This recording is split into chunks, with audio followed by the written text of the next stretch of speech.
Domani in conferenza Nello Musumeci dovrebbe sciogliere l'intricato nodo della sua ricandidatura alla presidenza della regione. Il commento di Cateno De Luca, Giuliana Amiciché.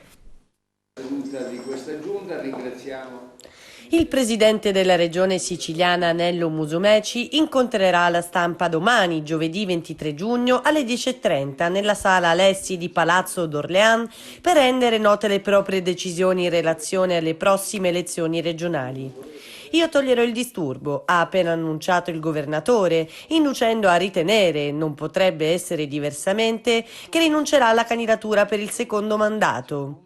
Lui ha inaugurato la mostra Agata a Catania sulla poltrona della città e nel corso della manifestazione ha rivendicato parecchi interventi del suo governo nel settore della cultura.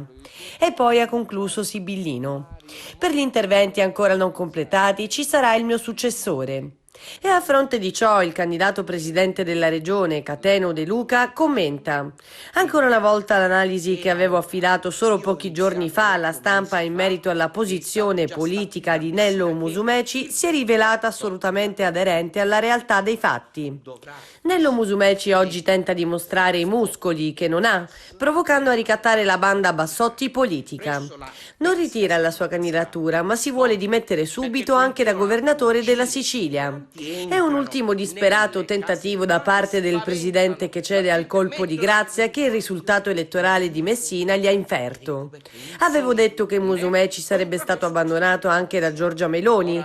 È una profezia che si è avverata nonostante molti non lo credessero possibile. Oggi, solo inchiodato alle sue responsabilità, tenta un'ultima forzatura per provare a salvare il banco che però ormai è saltato. E poi De Luca aggiunge: Sicilia Vera sostiene Musumeci, noi siamo per la sua ricandidatura. Non gli consentiremo di fuggire senza aver dato conto del suo fallimento politico ai siciliani.